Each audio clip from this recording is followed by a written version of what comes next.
বিয়েটা দিয়ে দাও আব্বা, বিয়েটা দিয়ে দাও, ভালোই ভালোই দিয়ে দাও।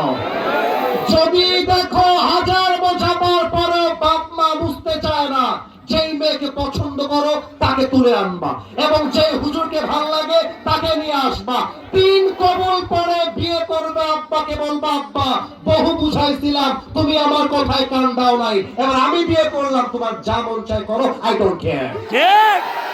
কারণ আমার বাপের পারমিশনের চাইতে, মায়ের অনুমতির চাইতে আমার চরিত্র ঈমান সবচেয়ে বেশি আমার কাছে দামি যুবক। আজকে হাজারো যুবক রাতের বেলা রাত 3টা পর্যন্ত পর্নোগ্রাফি দেখে, রাত 4টা পর্যন্ত ব্লু ফিল্ম দেখে। আর যুবকের ঘরে বউ থাকলে পর্নোগ্রাফি দূরের কথা, যুবক হিন্দি গানও শুনতে যাবে না। যুবক আল্লাহ, তুমি যুবকদের ঘরে ঘরে বউ দিয়ে দাও। আরেকজন প্রশ্ন করেছেন, আপনারা রাত 12টা বাজতে গেল, আমি আর বিরক্ত না করি, শেষ করে দিই, লেটস গোইং টু এন্ড না। আচ্ছা, ভোট হয়ে যাক, দোয়া না উত্তর? মায়ের খাবার। আচ্ছা, আর একবার, দোয়া না উত্তর? এটা খুব চালাক রে বাবা। আমার গার্লফ্রেন্ড আমাকে মজার মাধ্যমে 3 কবুল বলেছে, আমিও তাকে আলহামদুলিল্লাহ বলে, আরে মাশাআল্লাহ কবুল বলেছি 3 বার। আমাদের কি বিয়ে হয়েছে? ওরে বাবা, যদি হয়ে থাকে আমি তো তাকে তালাক দেই না, সে এখন আরেকজনের সাথে রিলেশন। মুরব্বী আমাকে মাফ করবেন, রাগ করবেন না, এটা যুবকদের প্রশ্ন। আরে বেটা, আচ্ছা ঠিক আছে বুঝেছি, আমার কথা হলো শুধু 3 কবুল বললে হবে না, সাক্ষী লাগবে তো, তাই না ভাইজান? সাক্ষী ছাড়া বিয়ে হয় না। এই যে আমার আব্বাজানরা, আমার সিনিয়র পার্সনরা বসে আছেন, সাক্ষী লাগবে। কার সামনে বিয়েটা করলাম? অনেকে বলে আকাশ সাক্ষী, জমিন সাক্ষী, তুমি আজ থেকে আমার বউ, আমি তোমার স্বামী। মেয়েরা তো আর কাল পাগলি বলে।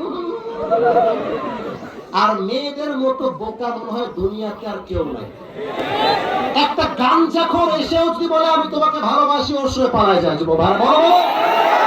আরে বোন, তোমাকে তো বুঝতে হবে, যেই মেয়ে তোমাকে বিয়ে, যেই ছেলে তোমাকে বিয়ে করতে চায়, ও কি তোমার স্বামী হওয়ার যোগ্যতা রাখে কিনা? কারণ যেই নিজেই গাঞ্জা খেয়ে নিজের জীবন নষ্ট করে দিয়েছে, ও তার বউয়ের জীবনের মূল্য বুঝবে কেমন করে, ঠিক কিনা বলো? এই জন্য আমি বলি কি, বাবা মাকে রাখো, বাবা মায়ের দোয়া নিয়ে বিয়ে করো, জীবনে সুখী হবা। আর মনে রাখবা, মেয়েদের মন কিন্তু হলো আকাশের মতো, এখনই বৃষ্টি, এখনই রোদ, এখনই ঝড়, এখনই দেখবা ঠান্ডা হয়ে গেছে। আজকে তোমাকে বলবে তোমাকে ছাড়া কাউকে বিয়ে করতে পারবো না, আর কালকে তোমাকে বাদ দিয়ে কোনো বেটার অপশন যদি পেয়ে যায়, গুল্লি মেরে ওই বেটারে বিয়ে করে ফেলবে। আর আমি বলি কি জানো, বিয়ের পরে সব ভালোবাসা যদি কোনোভাবে অভাব আসে, সব ভালোবাসা জানালা দিয়ে পালিয়ে যায়।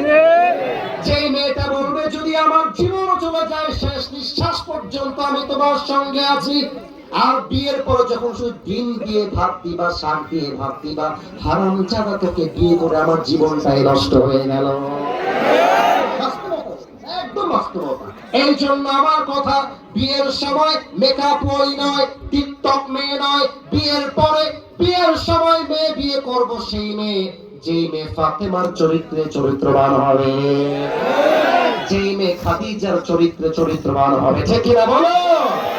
আল্লাহ তুমি যুবকদেরকে হালাল ভাবে বিয়ে করার তৌফিক দান করো, সবাই আমিন। আসুন আমরা নতুন একটা স্লোগান দেওয়ার মাধ্যমে দোয়ার দিকে যাব। স্লোগানটা হবে এইরকম, আমি বলবো দিল্লি না ঢাকা, আপনারা বলবেন ঢাকা ঢাকা। আমি বলবো গোলামি না আজাদি, আপনারা বলবেন আজাদি আজাদি। আমি বলবো আপোষ না সংগ্রাম, আপনারা বলবেন সংগ্রাম সংগ্রাম। আমি বলবো ক্ষমতা না জনতা, আপনারা বলবেন জনতা জনতা। দেখা যাক আওয়াজ আসে কিনা। নারে তাকবীর, দিল্লি না ঢাকা, গোলামি না আজাদি, ক্ষমতা না জনতা, দিয়েছি তো রক্ত, রক্তের বন্যায় নারে তাকবীর। এবার আমরা দোয়ার দিকে যাব। আলহামদুলিল্লাহি রাব্বিল আলামিন।